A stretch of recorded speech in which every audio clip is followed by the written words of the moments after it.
বন্ধুরা, আজকে আমি আপনাদের জন্য নিরামিষ লাউয়ের এমন একটা রেসিপি নিয়ে চলে এসেছি। এই রেসিপিটা থাকলে গরম ভাতের সঙ্গে কিন্তু আর কোনো কিচ্ছুর প্রয়োজন হয় না। এই রেসিপিটা আপনারা নিরামিষ দিনে বানিয়ে নিতে পারবেন, খেতে ভীষণ সুন্দর হয়। এই রেসিপিটা বানানোর জন্য এখানে আমি একটা লাউ নিয়েছিলাম। পুরো লাউটা আমার লাগবে না, আমি অল্প কিছুটা কেটে নিয়েছি। এখন কি করছি, লাউয়ের যে খোসাটা আছে সেই লাউয়ের খোসাটাকে সম্পূর্ণ ছাড়িয়ে নিতে হবে। আমি লাউয়ের খোসাটাকে সম্পূর্ণভাবে ছাড়িয়ে নেব। অনেকেই কিন্তু লাউ খেতে পছন্দ করে না, এইভাবে বানিয়ে খেয়ে দেখবেন, খেতে ভীষণ সুন্দর লাগে। লাউগুলোকে প্রথমে ঠিক এইভাবে গোল গোল করে কেটে নিতে হবে। যতটা সম্ভব লাউটাকে পাতলা করে কেটে নেওয়ার চেষ্টা করবেন, দেখবেন যেন লাউটা মোটা না হয়। আমি দেখুন সমস্ত লাউটাকে ঠিক এইভাবে পাতলা করে গোল গোল করে কেটে নিয়েছি। এখন কি করব, কয়েকটা লাউ একসঙ্গে এইভাবে নিয়েছি, দিয়ে এগুলোকে কেটে নেব। ঠিক এই রকমভাবে কেটে নিতে হবে, প্রথমে লম্বা টুকরো করে, তারপরে এগুলোকে এইভাবে চৌকো টুকরো করে যতটা সম্ভব ছোট করে কেটে নেওয়ার চেষ্টা করবেন। আমি সমস্ত লাউগুলোকে ঠিক এই রকমভাবে একই রকম পাতলা ছোট টুকরো করে কেটে নেব। এই রেসিপিতে লাউটা পাতলা ছোট টুকরো হলে তবেই কিন্তু খেতে ভালো লাগবে। সমস্ত লাউগুলোকে দেখুন আমি কেটে নিয়েছি। এখন এখানে নিয়েছি একটা আলু। আলুটাকেও ঠিক একই রকমভাবে কেটে নিতে হবে। প্রথমে ঠিক এইভাবে পাতলা পাতলা করে গোল গোল করে কেটে নেব। কেটে নিয়ে তারপরে ঠিক যেরকম লাউটা কেটেছিলাম সেই রকমভাবে আলুগুলোকে কেটে নিতে হবে। লাউ আর আলু যদি একই রকম দেখতে হয় তাহলে রান্নার পর সবজিটা দেখতে ভালো লাগে। আমি এখানে একটা আলু দিয়েছি, আপনারা বেশি পরিমাণে বানালে আলুর পরিমাণটা বাড়িয়ে নেবেন। দেখুন সমস্ত আলুগুলোকে আমি কেটে নিয়েছি, এখন এটাকে জলে ভিজিয়ে রেখে দেব।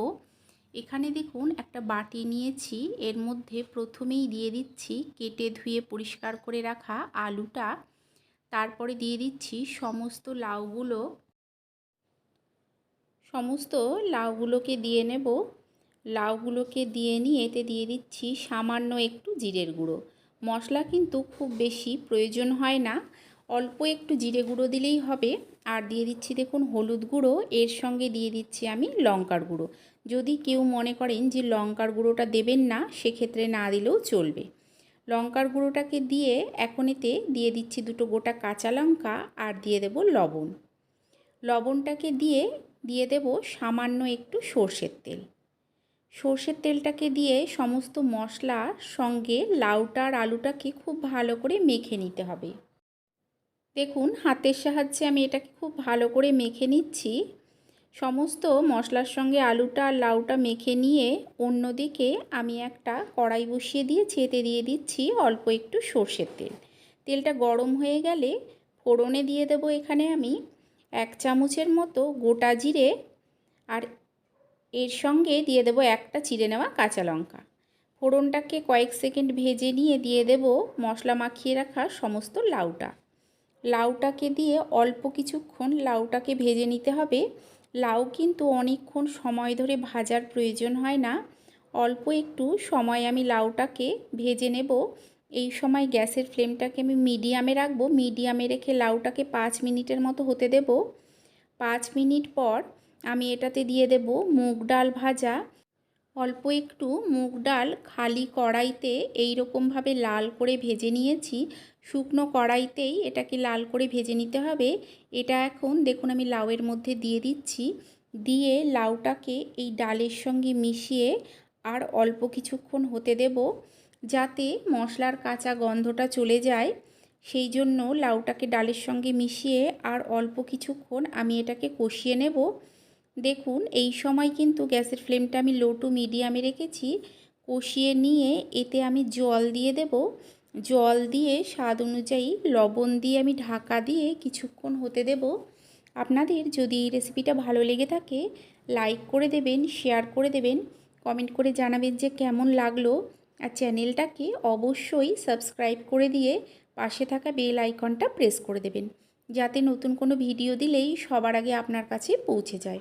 আর ফেসবুক থেকে দেখলে চ্যানেলটাকে অবশ্যই ফলো করে নেবেন। দেখুন, ঢাকা দিয়ে এটাকে আমি 5 মিনিটের মতো হতে দিয়েছিলাম। ডালটা কিন্তু পুরোপুরি সেদ্ধ হয়নি, সেই জন্য আমি আরও একবার ঢাকা দিয়ে ডালটাকে সম্পূর্ণ সেদ্ধ করে নেব।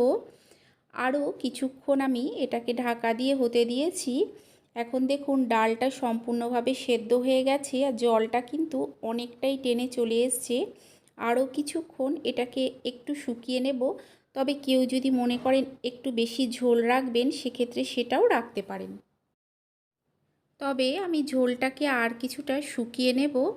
গ্যাসের ফ্লেমটাকে এই সময় আমি মিডিয়াম টু হাইতে রাখবো। লাউ থেকেও কিন্তু প্রচুর পরিমাণে জল বের হয়। সব শেষে এতে দিয়ে দেব আমি কিছুটা ধনেপাতা কুচি।